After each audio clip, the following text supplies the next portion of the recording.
Assalamualaikum warahmatullahi wabarakatuh. Alhamdulillahirobbilalamin. Salam sejahtera untuk kita semua. Saya Huriyatul Ifadoh. Di sini saya akan memaparkan mengenai pelatihan mengajar Ustadz Ustazah dalam rangka meningkatkan kualitas SDM di TPQ Mushola Nurul Huda Galis Pamekasan. Sebelumnya silahkan simak video berikut ini.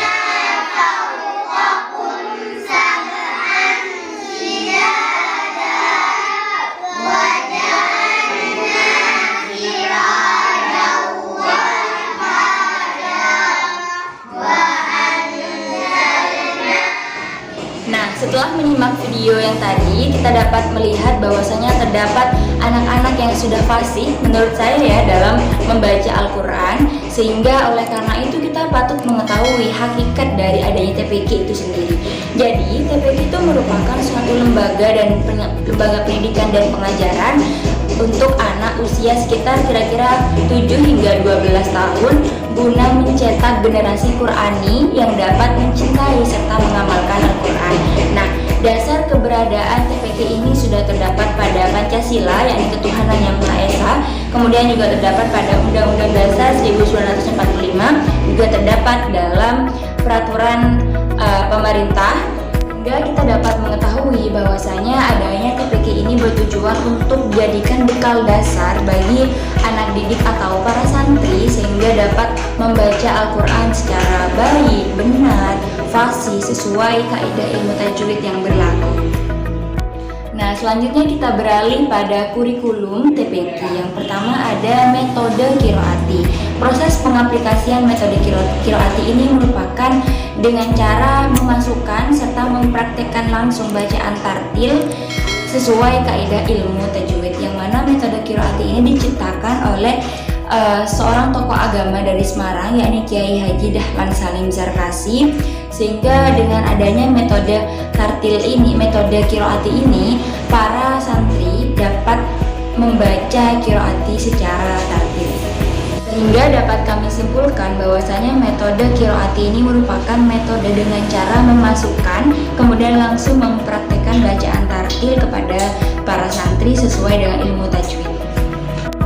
Nah, bagaimana sistem dalam metode qiraati ini? Jadi dalam metode qiraati ini sistemnya yang pertama diawali dengan para murid atau para santri itu membaca huruf hijaiyah yang sudah terdapat harakatnya secara baik dan benar. Kemudian dalam sistem metode qiraati ini juga dilakukan secara berkesinambungan dari ustadz atau ustazah kepada para santri. Kemudian dilakukan latihan membaca dan dilakukan evaluasi setiap harinya. Kemudian kita berpindah pada teknik mengajar metode qiraati. Nah, jadi dalam teknik mengajar metode qiraati ini terdapat dua teknik. Yang pertama ada individual, yang kedua ada klasik individual. Nah, teknik mengajar individual ini berupa dari ustazah kepada muridnya langsung secara perseorangan. Kemudian jika klasikal individual ini secara massal, yakni bersama-sama dari ustazah kepada para santri secara massal atau bersama-sama. Sekarang kita sampai kepada poin pentingnya, yakni mengenai materi kualitas ustadz dan ustazah. Bagaimana sih seorang ustadz dan ustazah itu dapat dikatakan berkualitas dalam mengajar di TPQ? Jadi yang pertama, ustadz dan ustazah dikatakan berkualitas apabila ustadz dan ustazah itu dapat memenuhi syarat-syaratnya dalam mengajar TPQ. Yang syarat-syaratnya berupa satu, bertakwa kepada Allah, yang kedua berilmu, yang ketiga sehat jasmani, dan yang keempat berkelakuan baik. Selain itu, ustadz dan ustazah dikatakan berkualitas apabila ustadz dan ustazah dapat memiliki sifat yang kasih sayang dan lemah lembut, sifat yang tidak pamrih atau tidak mengharap balas budi atau balas jasa, kemudian jujur kepada para santrinya, kemudian memiliki sifat yang konsisten, memiliki sifat luhur budi serta toleransi yang tinggi, kemudian memiliki sifat yang ramah, penyabar, dan tidak mudah marah ketika ada santrinya yang kurang fasih dalam membaca. Di sini Ustadz memiliki 3 tugas yang harus kita ketahui. Yang pertama, Ustadz sebagai pengajar, kemudian Ustadz sebagai pendidik, dan Ustadz sebagai pemimpin.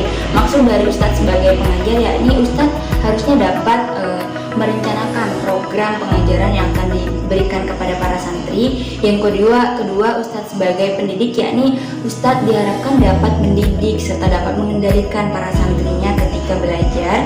Yang ketiga, Ustadz sebagai pemimpin, yakni Ustadz diharapkan dapat mengarahkan anak didik dan juga sekaligus para masyarakat sekitar untuk dapat tetap mencintai serta mengamalkan Al-Quran. Terakhir, kita perlu mengetahui kendala apa saja dalam meningkatkan kualitas ustadz dan ustazah dalam mengajar di TPQ. Yang pertama ada kendala personal. Maksud dari kendala personal ini adalah kurangnya motivasi dari ustadz dan ustazah itu sendiri dalam melakukan pembelajaran di TPQ. Yang kedua, kendala dari faktor ekonomis. Maksudnya adalah kurangnya fasilitas yang memadai dalam suatu, contohnya musola ya, dalam di wilayah tertentu, khususnya di Galis yakni Mushola Nurul Huda.